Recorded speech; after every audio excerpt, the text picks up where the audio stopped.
Hey guys, this is Chris with Coalition Gaming, and today we're going to be looking at the Arctic Liquid Freezer 240.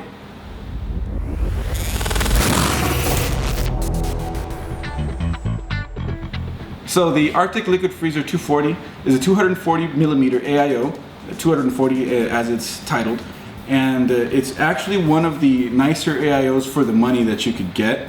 It's got a radiator that's 38 millimeters thick. I was thinking 35 for some reason. Oh, that's why, because a normal radiator is in an AIO is about 25, maybe up to 28 millimeters thick. So it's got a thicker radiator. It's going to perform better as a result.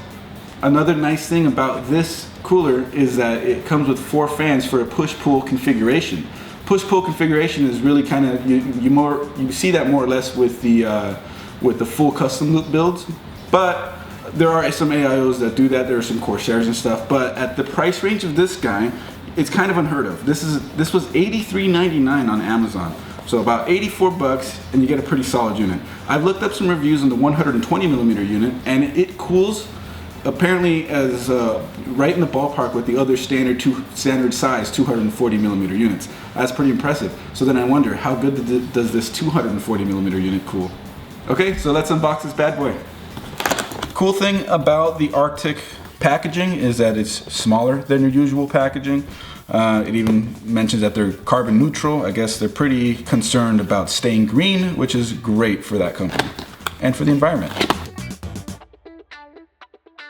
We have all the mounting hardware right here. I could already see the lines, more mounting hardware. Manuals, who needs those, right? All right, let's get this out of there.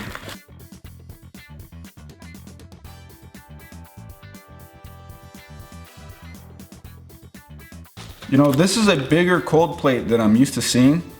It's a good size. I really like it. The fans. It comes with 4 of these fans. They're the Arctic, I believe they're the F12s, which by themselves are only like about $9. And they're the PST model, which just means that you can chain them over a single PWM header. And I'll show you that in a second. So as you can see, this is the part that will plug into the PWM header on the motherboard, and then you plug another fan into this one. So these are rated for something like 0.20 amps. A PWM header on a good board is rated for up to maybe 1 amp. So you could realistically go 4 and be safe, and that's what we're hoping for.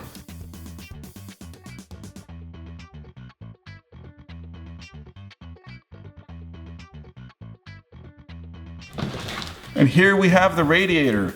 This thick guy here is 240 millimeter unit, 38 millimeter thick, and it's very nice. It's not as heavy as I thought, but it's looks like the fin density is pretty good too. Okay, now that it's all unboxed and all out, let's get to installing it in the computer, and we'll check out the temps on how it performs.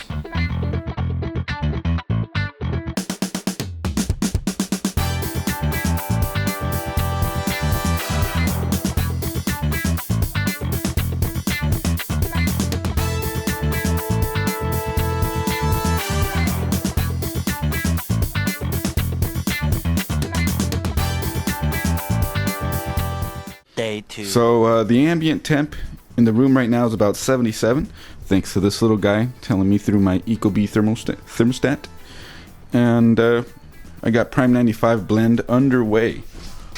So let's see what kind of temps this guy can report. We're seeing about 74, 75, 69, 71, 71, 70, 70 blah blah. Yeah, those temps. So it's already peaked at about 77. Oh wow, up to 79. It's been running for about 10 minutes, 11 minutes so far. It's getting a little warm. Overclock is a bit high. The voltage is reporting at 1.38 on the CPU vCore over here on the EVGA Elite utility. It sounds about right from what the BIOS reports, but you know, I don't really trust Windows-based CPU vCore reading utilities. 1 hour later. Alrighty, cool. So after about 45 minutes or so of Prime 95 blend, it has settled out at around 80 C max, maybe a little less depending on the core, which is pretty nice. It did worry me at first. Within the first 15 minutes, it got up to 84. As you can see, there 84 on 2 cores, 82 on another 2 cores, 78, 77. But then it all evened out, so that's great. All right, guys. Well, it's another day. It took a while to get to this point with the cooler for the review, so that explains why I got another shirt on, why I got my shave all cleaned up. Yeah.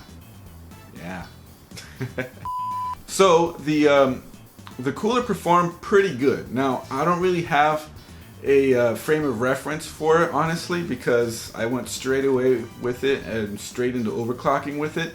But I did run the processor stock with a Cooler Master Hyper 212 Evo on an open bench, and it never really broke 60 when it was like that.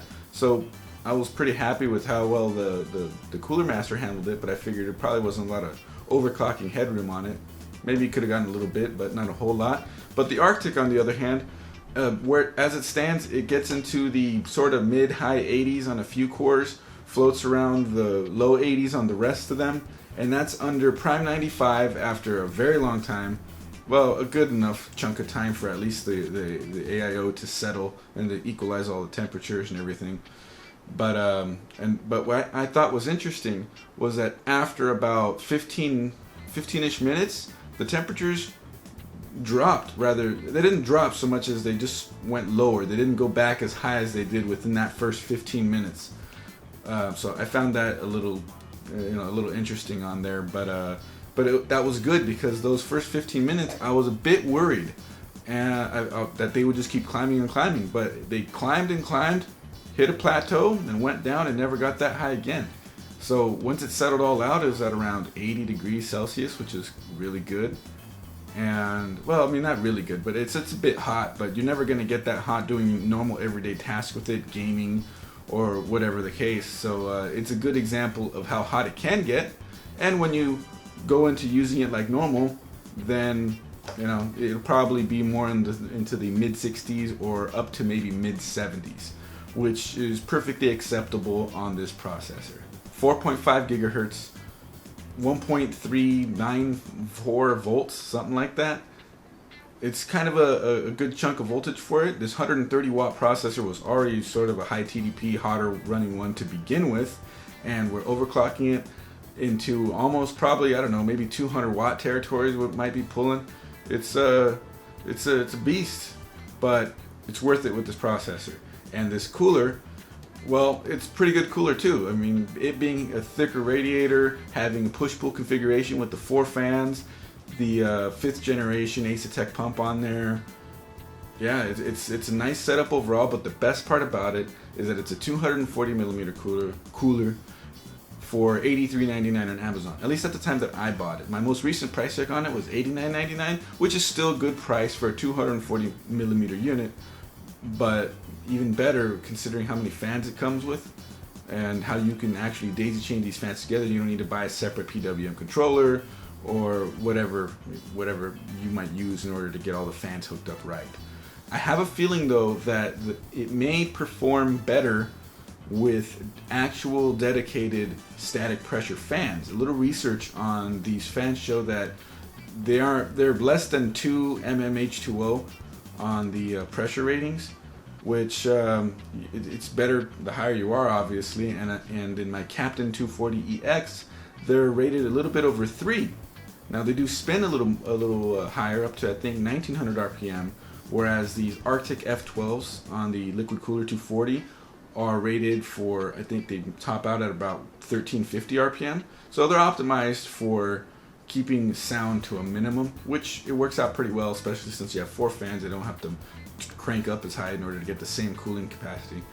The radiator being thicker, again, it's about 20 fins per inch. It's nice. But back to the fans, like I was saying, higher pressure fans, I think, would make this cooler perform even better.